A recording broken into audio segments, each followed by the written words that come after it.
जय जगन्नाथ फ्रेंड्स, मु मिता स्वागत करुच्ची मो हांडीशाल चैनल को। देखंतु आज बनाया गोटे हेल्दी रेसिपी छोट छुआर 7-8 मंथ छुआर खाइबा बनैबा।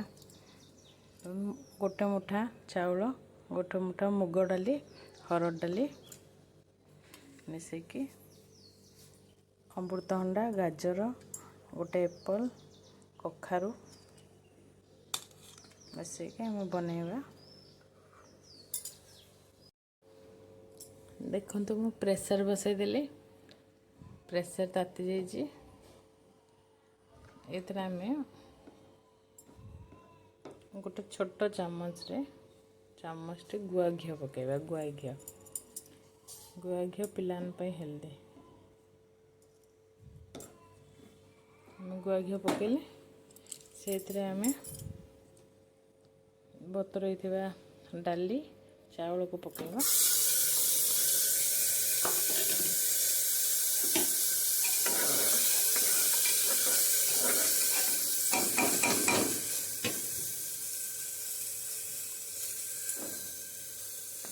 ये जो कटा है सब परिवा पकेबा।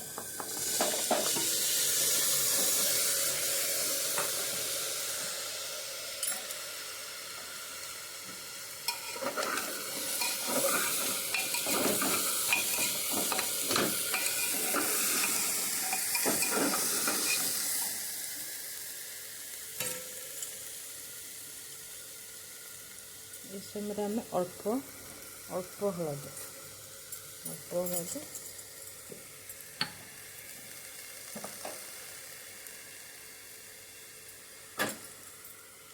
अल्प लुण।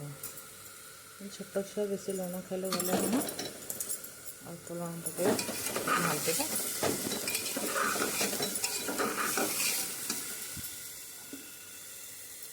ये आम पानी देदेबा।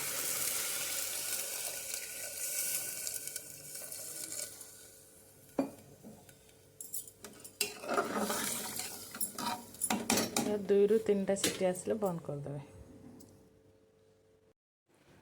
देखंतु मु कवर दे देली। यह 2 रु 3 सीटी आसबो।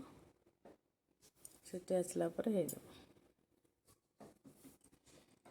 एला 6 मास पर छुआ को दे पारे सिझेकी। देखंतु हमर एबे सिझाटी रेडी हो जाइए छुआ खाइबा पई। आपण यहाँ को चकटिकी छुआ को दे पारिबे, नचेत ग्राइंडर करके दे पारिबे। जदि मोर ये रेसिपीटी, ये हेल्दी रेसिपीटी छुआर सीझा रेसिपीटी जदि आपको भल लगी था मो चैनल को सब्सक्राइब करिए, लाइक करिए, शेयर करिए। रोचे नमस्कार।